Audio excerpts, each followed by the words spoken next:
Hey, good afternoon, ladies and gentlemen. I'm Matt Negri, General Manager of KNCT-FM, and today I got a co-host with me, Isela Yannick, Hello. and we have a really special guest with us, Mr. Joshua Imonmion. Hi, good afternoon. Yeah, how are you doing today, man? Good. How about you? I'm doing just fine, thank you. We met mutually from Isela, being a big fan of where you work at, and we got to talk a little bit like 2 weeks ago, and I really just found you to be one of the most interesting people I've ever had a conversation with. Ever. I feel the same way. Your intelligence was on a whole nother level. It was. And we were blown away. I don't want to flatter you, right away, but It's okay. It's okay to flatter him. it was He's humble. it was a very memorable conversation, and it was Yes. even like afterwards I had to call people and tell them like I just had one of the best conversations I've Yeah. ever had with anybody. Oh, wow. So let's get into how you guys met and how it all came to come to here today. Well, he runs the greenhouse here on campus. So one of the girls that worked in the greenhouse, she kind of became my go-to. You know, I would text her and ask her, hey, when are you going to be in this week? I've got some propagated plants I need to drop off. And she usually would tell me when, and I'd show up and so forth. So I drove over there. Nobody was inside. I texted her and I said, hey, are you here? Because I'm at the front door. I didn't get any response. So I know where his office is, where the department offices are located. We started talking. I dropped off all my plants, and he mentioned that he listens to our music, KNCT. And the first time I met Joshua, it was in April. You had a plant sale in April. And he said, oh, you're Isela. We propagated a lot of plants off of your propagations. And I said, really? I told him, that I worked here. So, come by anytime. And he says, okay, I'll be there today. And I said, all right. That's how I introduced you two. Yeah. Yep. And, we used to work at the same place previous to this job, passed each other all the time. I saw them all the time. Yes. Oh, And, yeah, that's right. It's your other job. I never knew what you did. But I'd see you here on campus every once in a while. And when she would mention you, I said, oh, yeah, he used to work at A&M. And Was it? He told me, too. He used to work at A&M. Yes. Yeah. we did. Definitely, Joshua, go ahead and tell a little bit about what you do here at the college and some, programs and classes that you got What going led on. you here? Oh, okay. Good afternoon again. I'm Joshua Imonmion, and I teach at the Science Ag Department. I actually teach on the agriculture side of the Science Ag Department. I teach plant sciences and all that encompasses plants, from entomology, the study of insects, to soil science, studying the soil with which plants are grown, to greenhouse management, horticulture, agronomy, viticulture, that's the growing of grapes, and getting them ready for wine production and all of that. And that's what I teach here. I also teach botany on the bio side, or the biology side, as it's a plant science. Yeah. So how long have you been here at Central Texas College? full time, a year and 6 months. Oh, wow. But as an adjunct, I was here for 3 years. Oh, okay. As an adjunct. 4.5 years? 4.5 years. Nice. Well, from some of our, talks earlier, it's like hearing what you've done and where you've been. It's what a blessing it is to have you here. Well, I'm a believer of time and chance happens to everybody. And something definitely, we all have a reason for being in a place at certain times of our lives. And here I am. It's for a reason that I'm here. Another reason why I took these opportunities, because it is in a field that I love so much. It's an area that I love to work. I love to work with plants. I've studied plants since 2007 as both research and projects and all of that. And so it's something I love to do. Just look at plants and try to provide a solution to whatever the problem is. And so that's why I'm here. You've done a lot of different research in different kind of even areas of the plants themselves. And I know one story we had spoke about last time was the tomatoes in Nigeria. Yes. Would you like to expand on that a little bit for the listeners? Nigeria has two weather. In a year, we have different, just where we have spring, summer, winter, or autumn, and fall. In Nigeria, we have the rainy and dry season. It's a tropical country. And growing up, we used to have 6 and 6, 6 months of rain, 6 months of dry. And due to the effect of climate change and how it is all over the world right now, that has really reduced. It has reduced drastically to 3 to 4 months of rain, and then 9 or 8 months of dry. And that 3 to 4 months of rain that we have right now is even getting worse and causing flooding. So, right after my bachelor's, I did my study on plant diseases, how plants respond to certain diseases, and prefer solution on fungicides and all of that. But while writing my proposal for my master's program, I thought about crops that are consumed worldwide that do not have cultural, religious, that is not forbidden worldwide. Okay. You know, like you wouldn't say, well, this is halal or this is haram or this is forbidden. I looked out for crops like that, and tomato was one of these crops that, regardless of ethnicity, tribe, religion, everybody consumes tomato in one way or the other every day of the week. And that was one of the problems tomato had at that time in my country. Everybody loves tomato. We make soups with it. We eat, make certain foods, desserts, and all of that with it. But the problem is growing it continuously for a longer time. With the weather changing and whatnot. With the weather changing. And that brought about the drought, growing them for drought resistance. And that study wasn't just done locally, it became something that had to be done overseas, like internationally, and the research was brought back to my country, tested, and it worked. And today it's grown in 13 countries in Africa. Really? Yes. Wow. It's grown in Uganda, it's grown in Ghana, it's grown in Nigeria, it's grown in a lot of West African countries. Wow. And where are you from? Nigeria. Nigeria. Okay. Just wanted to make sure. Yeah. Got that right. And so you essentially, you had kind of a calling to answer a problem that was going on. And would you say you kind of took the charge on this, or was it more of a collective group working on it? Yes, it was a collective group work, but the proposals were solely written. And in the case of saying collective group work, you always need people to be on your research team. Yeah. To get the better funding, to get a placement for bench work, because if you are doing it solely by yourself, you get overwhelmed with work, especially when it comes to research. You get overwhelmed with work. But when you have multiple researchers or students that are affiliated to that particular research, you can piece out certain portion of that big research work to them and say, okay, you will go to Morocco, go get tomato samples from the desert. You go to so place, go get tomato samples, and go to the locals.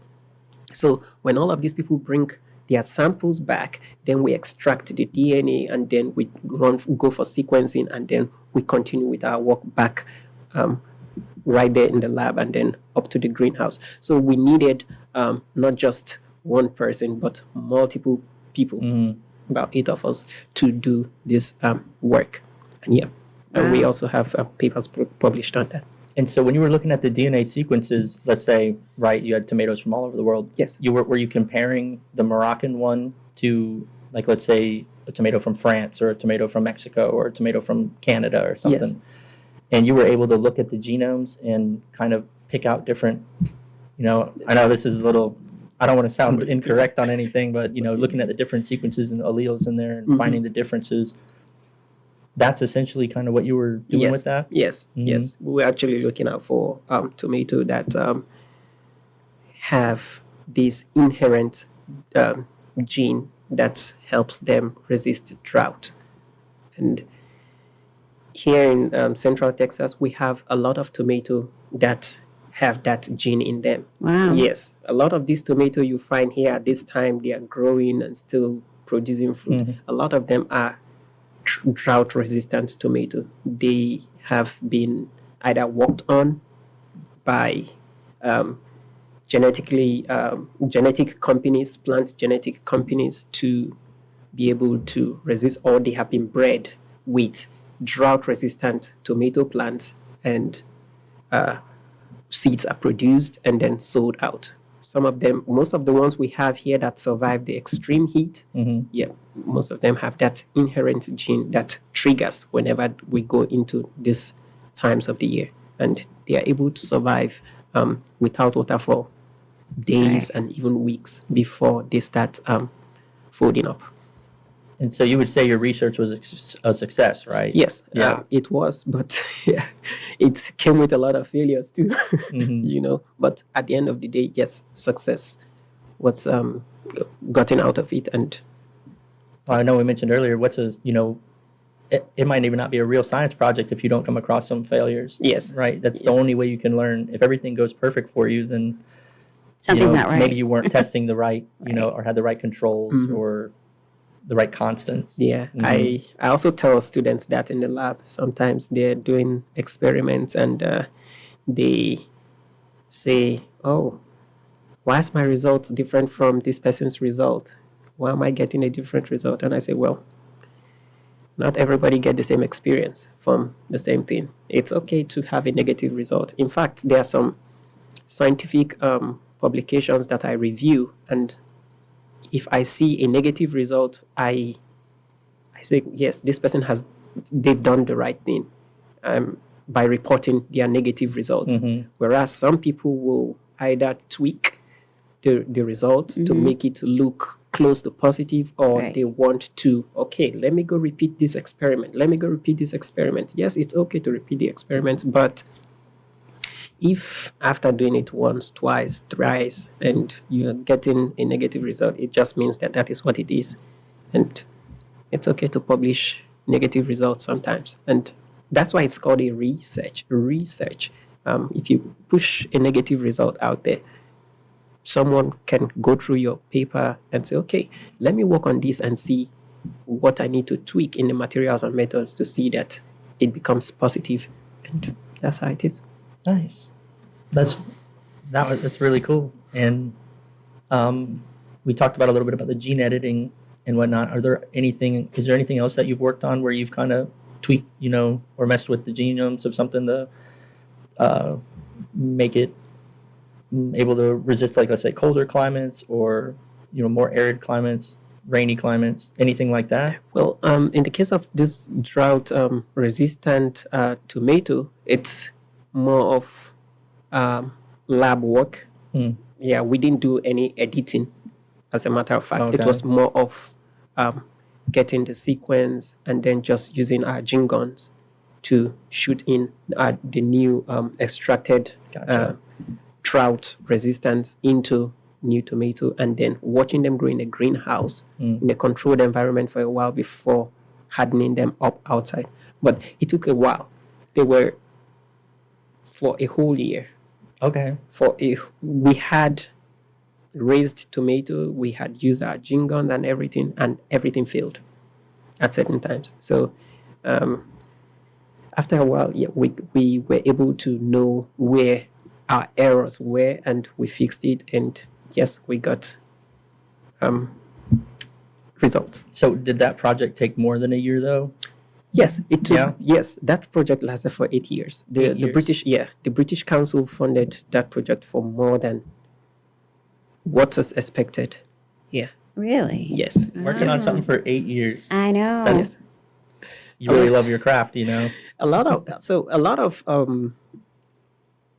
plants that are modified out there, a lot of them take close from 8 to 13 years before they are released. They go through different trials. Right. Yeah. Once the lab stage is over, trials start. You start taking them out, hardening them up, growing them in different environments, taking data, agronomic data from how the leaves react, how the leaves are hardening up to a new environment, down to the fruit size, the roots, and everything. You take all of these agronomic parameters, plant height, stem girth, and everything, and then we use that to say, okay, well, this environment, this plant will thrive. This environment, you will get it like this, and And at the end of the day, that's how some of these companies tell you where certain seeds will do well. You see the map of the United States, and they'll say at this side, this is when you need to plant. It's because studies have been done, agronomic parameters have been taken, and then they use this agronomic data to give a report.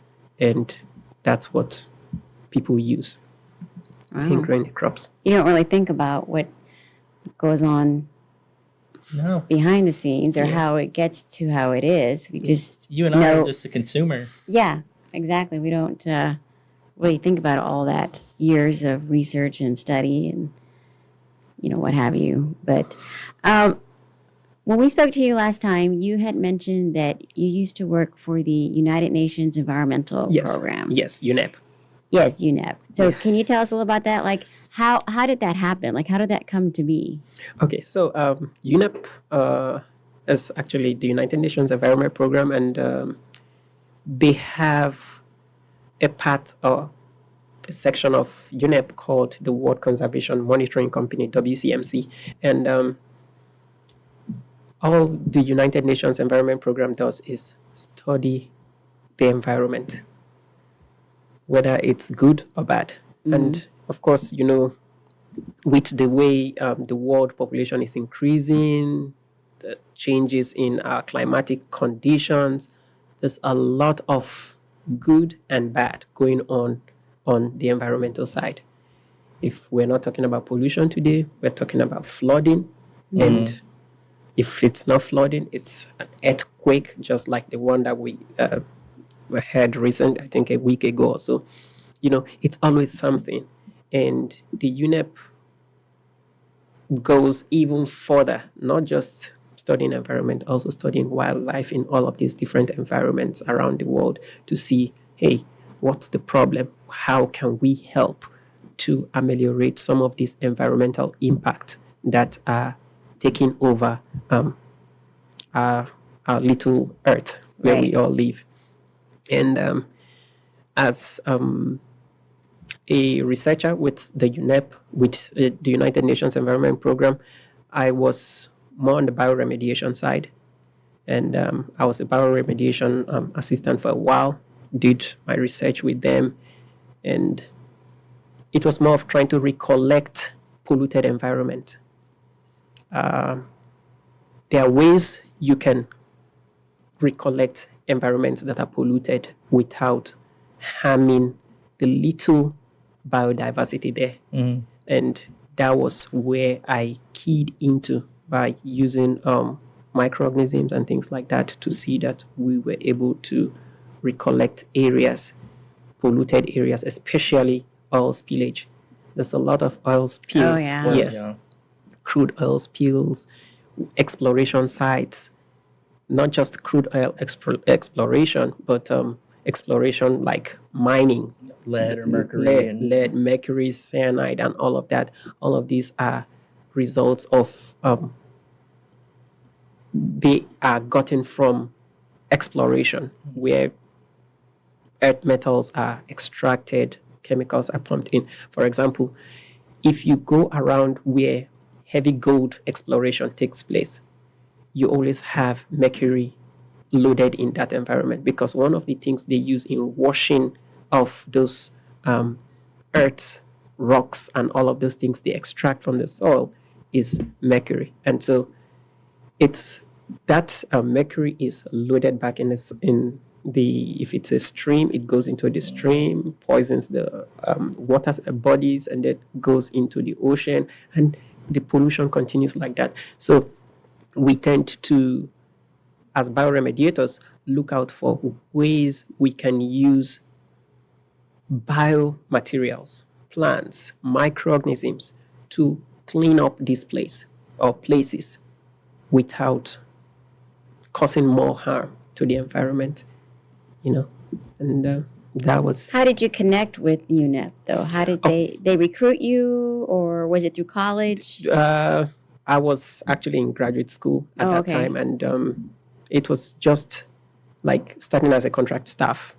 Yeah, Oh. starting as a contract staff. They had the advert. I already had microbiology knowledge from my undergraduate days, and I was like, when I looked through the requirements, the job requirement, I'm like, I can do this. I can work with microorganisms because I had the microbiology background. And the microbiology background I had wasn't because I studied microbiology in school. It was because I worked with an uncle who had a microbiology lab. And so looking at all of the job requirements or what they wanted, I felt like this is something I can do. And so I threw in my CV and everything, and that's how I got placed and started with a crude oil polluted environment. We go there, we take samples, and then we send out to Switzerland, where they have a very good laboratory, and then they do the analysis from there. And so that's how I got in, and I was helping with sample collections. They send you to certain places, you take samples, you bottle them, DHL them to where they needed to do them. And then when they are done with some of this analysis, they send reports, then you now give recommendation on what type of microorganism or what type of plants will be used to clean up or remediate that environment.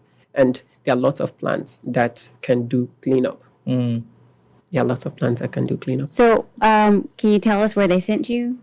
Well, I Sorry, mean, whatever you can reveal, we'll take. a lot of places. The reason why I would not really want to give some of this, it's because of some of them are classified, and if they are not published, it's somehow. But one of our studies was on the atolls. I don't know if the atolls is on the Pacific, Oh, okay. and we had to study the Radiation? the radiation pollution of nuclear waste or nuclear materials around that environment. And the reason why it had to be studied is because these nuclear waste were kept in a dome. And that dome, because of time, is beginning to crack up or break up. Right. Let me use the word break up. And the pollution is seeping slowly into the little land there.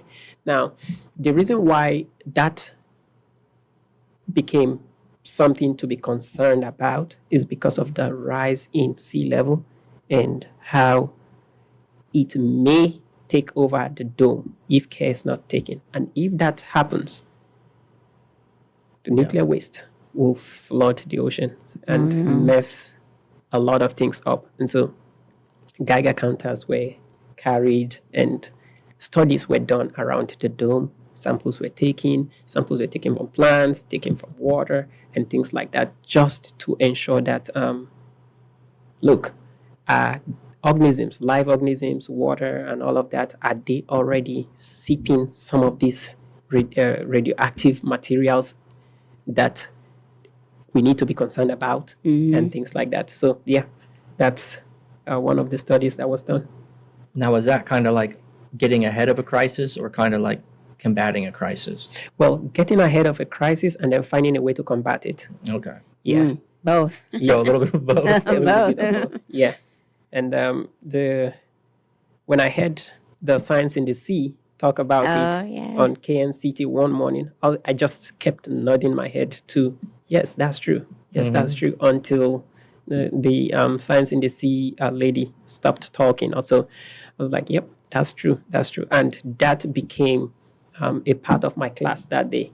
because yeah. we were talking about heavy metals in class Mhm. and how plants take up heavy metals. And that conversation on science in the sea and my work experience were merged together to teach my class. And that has also helped us in what we are trying to do here at CTC. Yeah, we in the spring semester we took samples from the police cadet range. Yeah, at the back up here. Yeah, we took samples from that place to see how much lead pollution we have in the soil. We are not done yet with concluding the analysis on the soil side and also the plant materials we took. But as soon as we're done, I think we'll make everything more public. But yes, and there's a way to clean up. I was about to say, is there something that they'll be able to do that once you come out with, your final conclusion? Yeah, there's a way we can do that without stress or hassle or worrying about anything. Just put the plants out there. There are plants that can do that job. Really? Yes, Yeah. there are plants that can do that job. Like Pretty amazing, huh? It's like there's something for everything out Yes. there. Right. There is. It's all And nature. yeah, look within. You don't need to go crazy. It's like even some of the simpler conclusions, like, nope, this plant can help clean that up. yeah, Well, just having a whole bunch in your home is supposed to clean the air yes, in your purifies home. your air too. But I don't know if this is true. Tell me if this is true or not. I heard that it's better if you have multiple plants grouped together to really make a difference in your home, or can one plant do that on its own? And if so, does it have to be a specific plant that can do it by itself? Or do you really need a whole bunch of plants to really make a difference in your home? Like I know I've shown you pictures, but I have, plants grouped together. There's a group over here against this wall. There's a group over here against the window. There's a group in the living room. There's a group in the dining room. So which is it? Well, if you have a lot of plants in your house, it means that you have a purer air quality in your house, because if the plants you have are the plants that can actually pull out some of these toxins and things in the air, the more you have, the more toxins will be pulled out. And if they are not competing for light, for nutrients, for water, and I don't see any reason why you shouldn't have multiple, because the more you have in your house, the more toxins are pulled out from the environment than just having one to do everything. It's Right. not going to, what 5 plants will do in 1 week, one plant will do it maybe in a month, Right. So the more is better in that case. Yeah, definitely. I have a lot of plants in my house. A little like fan fiction. Anytime I've watched or read anything that's like post-apocalyptic, it's like the first thing that happens is the jungle takes back over, or the forest takes back over. Yeah. So it might be skyscrapers, but Successions. everything. Yeah. They all come back to clean it up. Mm-hmm. It's pretty cool. Yeah, even down to Chernobyl. Oh, yeah. Their plants cleaning up, their microorganisms are cleaning up. So I heard there was like a certain fungus that Yeah. was there that was kind of eating the radiation. Yes, eating radiation. Yep. And Well, had it been doing it all this time, or did it just it may have mutated. okay? Yes. So in that, there's actually a science under mycology for that, where you can mutate microorganisms to do certain things. And some people, nations, use them for biowarfare. Where microorganisms that do certain things Like are attack engineered. crops, like that, like attack certain crops. Yeah, are engineered to do something even worse or even better. There are lots of microorganisms that clean up the soil too. Trichoderma, for example, does a lot of cleanup in the soil. Yeah, and aspergilluses and the rest of it. But yeah, So, we had talked before about some of your research and whatnot, Yes. but you yourself had found microorganisms that were fungi based, right? That you kind of converted to a Yeast cells. synthetic yeast. yes, yes. So that's dimorphism. It's also in mycology. You actually, just like I said, you have to trigger them using certain chemicals and grow them in certain environments to make them behave or change their form. Dimorphism, like two forms. So it was trichoderma today. In 7 days, it becomes budding yeast cells. You load them on microscopes, you see them budding. And that's because the chemicals that they were subjected, their spores were subjected to, had worked in their genomic system and has caused a conversion. And these yeast cells still have that genetic makeup of trichoderma. And so you can use them to do cleanup, even in plants, and not just soil alone. Wow. Amazing, See, huh? I know that's the stuff that just blows my mind sometimes thinking about, and it is for you. It would seem like, right? Is it common knowledge kind of now at this point? Some of these things that, you see the world a little bit differently when you look at it, scientifically, especially with plants. But for someone like me, sometimes I wouldn't even think of anything like that. It would never cross my mind that happens or that can happen or these, processes are taking place every day. So that's pretty cool, man. It's really, it's really cool that you're aware of that and you're able to, help share that with people, like myself, maybe like Isela, give us a little insight. And that's, a big reason why I wanted you to come on this show is that you have a lot of interesting facts and you have a lot of good stories. And I think that the world, needs to hear more of things like that. That there is hope, that there's someone like you out there that's teaching, students or teaching their kids to, strive for the next generation to find the same passions and to, make differences in the world. Because, when we were talking too, and this is the next subject I wanted to get to, but you had been to so many different countries. Do you know how many different countries you've actually been to? Like, could you count on your, Well, can't count on your hands. But research did take me places, and I always encourage students. I know it's a tech world right now, but yeah, sometimes I tell students, hey, if you want to, when I was teaching in the high school, I used to tell them, hey, if you're not doing tech, do some biological research, do environmental GIS and things like that, where you be on the go. You'll be traveling all the time. You'll be busy. Research will take you places, especially if it's a research that is, or if it's something that is becoming a global problem. Yep, it will take you places. You'll be on the go all the time. You'll be called all the time. You'll be, hey, can you go to so place? They'll give you the longitude, the latitude, and everything, and say, okay, hop on the next flight. Those are the kind of, that's for people who love research. That will be interesting to them, to go places, get samples, experience other people's culture, other people's way of life, and see they see the world differently, because sometimes it's not all rosy in some other parts of the world, Right. where some of these researches are done. You be like, wow,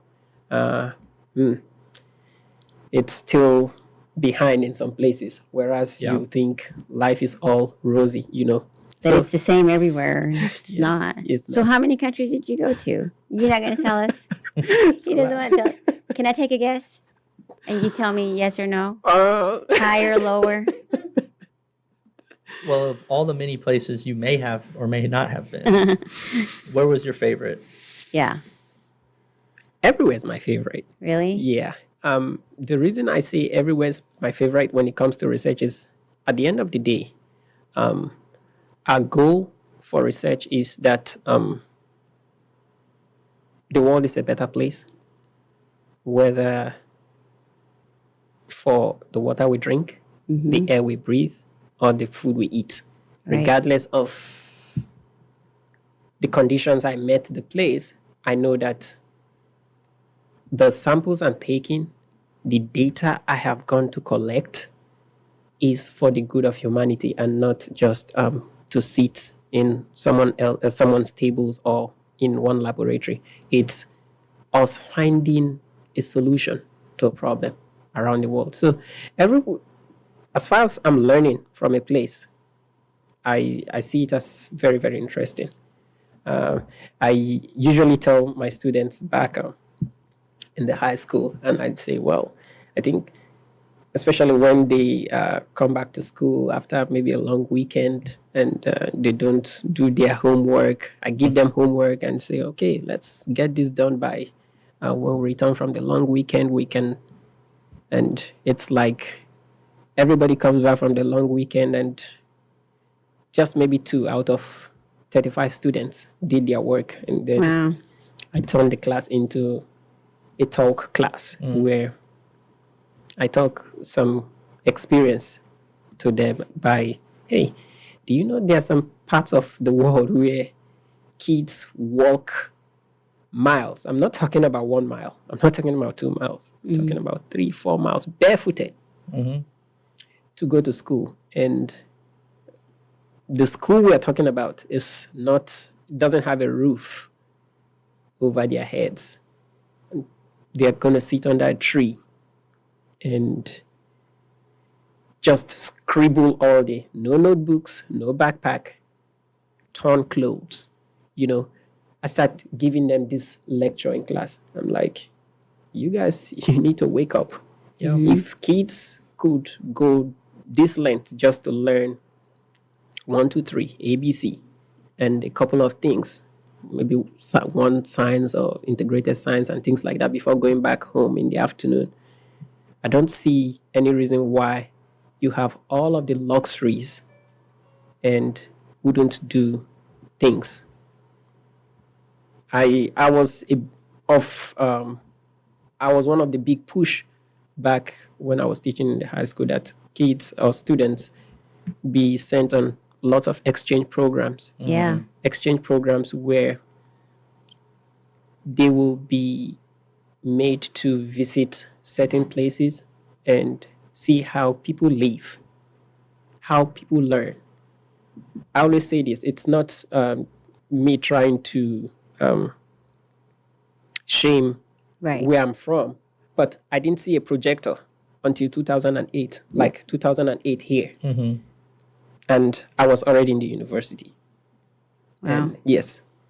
Right. Yes. So if you have everything, classrooms all teched up and things like that, I don't see any reason why certain things would just be like, well, education isn't. It's very, very important. People are walking barefooted and staying under the rain, just under a big tree, just to get this same education some students are taking for granted, So sometimes And I think that's the big difference too. These children in other parts of the world that don't have what we in other countries may have in our school systems, I think the difference is these other kids that have to walk barefoot miles and just learn whatever they can. They're hungry for it, and the desire is there because it's something that they don't have, and it's something that they crave and desire, and they're going to do whatever it takes just to learn basic, yes, whatever, math, writing, the alphabet, whatever. And even if they have to walk barefoot 4 or 5 miles to learn and teach themselves and do what they can to help each other and learn, the desire is there because they don't have the things that we have. Sure. They crave. Whereas here, it's just kind of like we can have whatever we Free want. lunches and books are all given to you. We can have whatever we want, the kids here, whenever we want, how we want, to the extent that we want. And like you said, if they did more exchange programs and sent a lot of these, I'm not zeroing in just on KISD. I mean this whole country. Right. Worldwide, Yeah. worldwide, there should be an exchange program where even kids from countries that are developing come to developed countries. They also see the learning pattern, they learn, and then they go back and also incorporate that's what they have learned on their those who couldn't go on the exchange program. Exchange program is very, very important. While I was at Chaparral, I had a student from Germany on exchange program. I also know of a kid who was from Spain on Wow. exchange program. Yeah. It's very, very important that exchange programs are done, and it will be great, if not greater, if it's not exchanging students from developed to developed countries. Let Right. it be, let them see the other side Right. of education. That, oh, Because there may not be that desire and that craving the kids here. Because they have everything that they need. Yeah. So I feel like there's something missing. The real They world, just want to, they're not craving it. They're not desiring it. the real word would be, and this is, all of us here, we're spoiled, and we really have, a good life compared to a lot of other places. And I got to, witness firsthand, and even with my oldest son, he was born in the Philippines. And even if someone has a bad life here, that bad life here could be 10 times better than a good life in another place. yeah. And it's like, we have water, Clean water. we have programs in place for people who are struggling. Right. These other countries, people will eat, You by insects yourself. if they have to, or live off the land, which I think that's still important. And we kind of gone away from that part. Is we don't live off the land like, we were intended to in some aspects. Our living off the land is HEB. Yeah. They have really good produce. They do, though. They do. I love No HEB knock. produce. Yeah. But sometimes, seeing just even, and it's no knock to if you are living having a better life. It's just now at least you understand what goes on, and you can appreciate what you do have a little bit more. Yeah, that's true. That's really true. Well, just like technology is advancing, agriculture is also advancing, and with our busy schedules on a daily basis, there are some people who do multiple jobs and things like that. They really wouldn't have time to go nurture a garden or grow something.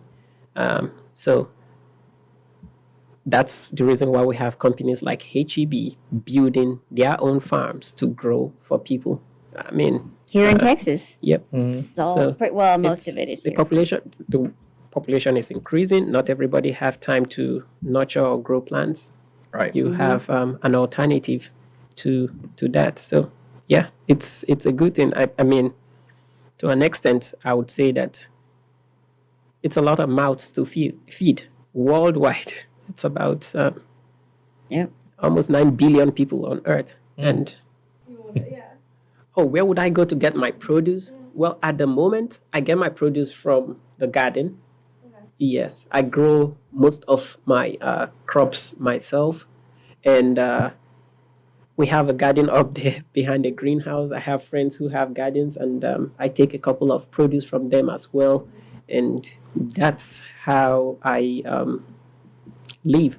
However, if it's a crop out of season, what I do sometimes is I go to HEB or farmers market. I actually go to farmers market a lot. Oh. Yeah, Yeah. because the They farmers. had one a couple weeks ago at Murdoch's. Yes, Murdoch's. Yes. Murdoch's, the one in Heights. Heights. Yep, that There's- one. Yeah, there's one at Splon Ranch on the highway to Austin. This farmers market. There's one in Belton. Oh. Yeah. There's one in Salado. Oh. Farmers bring their produce to these markets on Saturdays, and it's a good thing when we support these farmers. It's very, very good to support the farmers. It encourages them to go back to the fields Right. and grow crops. With the change in climate, diseases are on the rise. That's plant diseases are on the rise. Insects are resurging. They are getting stronger. They are getting resistant to heat and everything.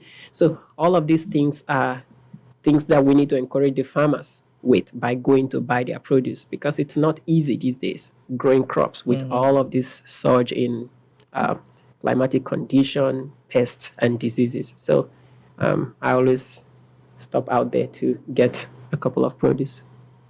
You were talking the other day about what, spider mites? Yes. Yeah, because my plant had spider mites.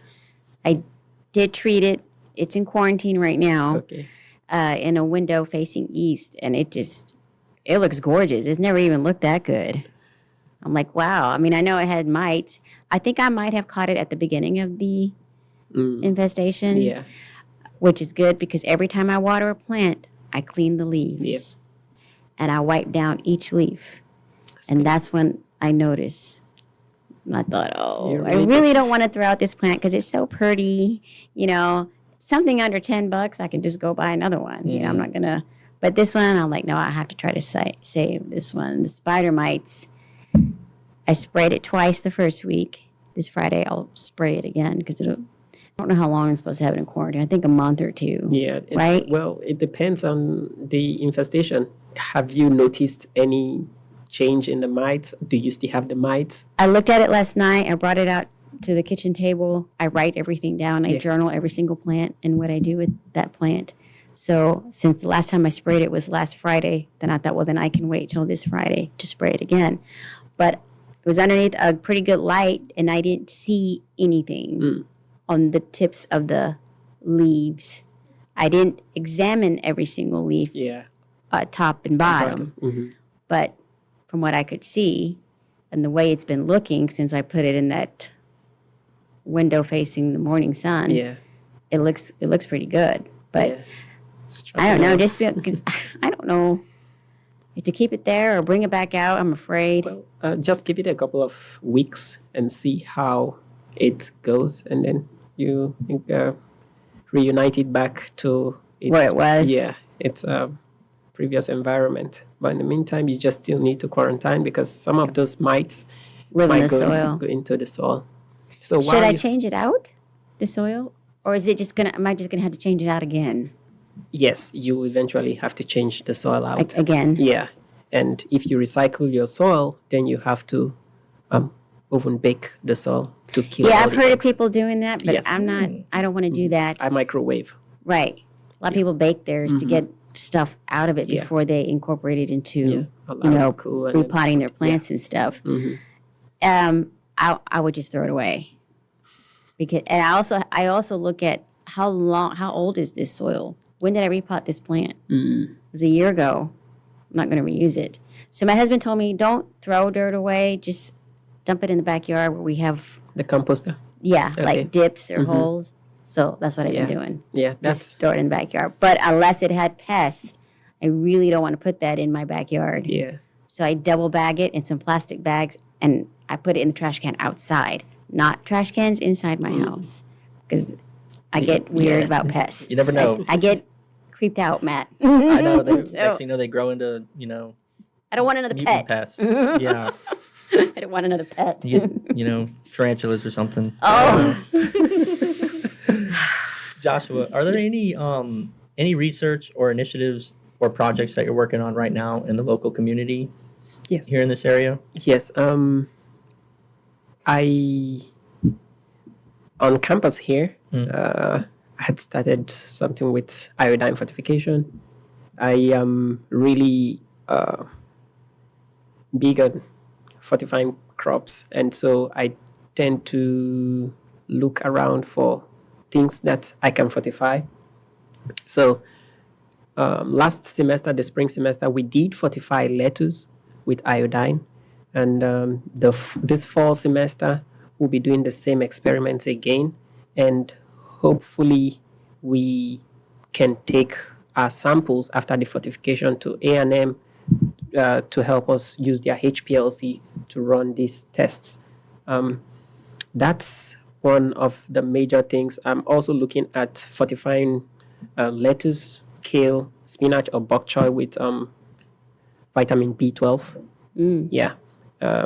And that's basically it for now. I still have other things online, but looking at materials for it, the consumables sometimes are pretty expensive, and I just tend to go with what is readily available or cheap to do studies and get good results. Yeah, fortification is biofortification is where you incorporate certain nutrients in plants that they originally do not have, or the environment does not they cannot pick it up in the soil because the soil has been overused, and some of these nutrients are depleting in the soil, and so you tend to incorporate that nutrient for the plant to take it up, and then people can consume it. So that's biofortification, and that's on the nutrition side of plant science, is where you instead of going out there and buying too many supplements, you take this zinc, you take this iron, you take this magnesium. Yeah, and all of that. You just incorporate it, the plant takes it up, and you enjoy the plants, and you get all of the nutrients all active in your system. That's nice. Yeah. In recent weeks, I found out you're quite the football, so FIFA, Yes. not American football, but you're quite the soccer fan. International football. Yep. And the World Cup's going on right now. Who do you got winning the World Cup, or who would you like to see win the World Cup? That's Is that a tough one? Well, for now, England. Yes. Were it not that Portugal left the game, Yep. I would have said Portugal. But as it is right now, I'm rooting for England. Okay. Yeah, winning the World Cup. Well, I was rooting for USA.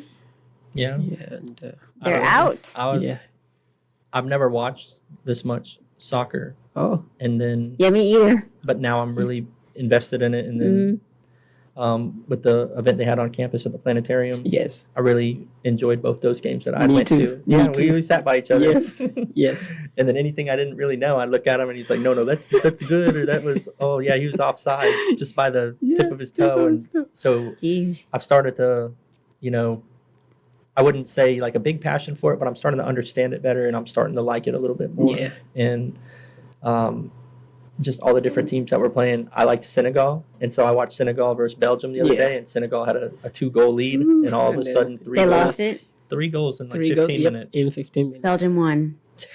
Oh, then now they're going to play Spain. Well, Belgium ended up beating USA to knock them out, Yeah. Right, but now they're playing Spain, right? Because Spain beat Portugal. I believe. And they're going to play Friday night, Mm-hmm. Yeah, right? that is. Okay. I'm gonna trying be to a stay tough on one. top of it. So that'll be a fun one. And Yeah. Yes.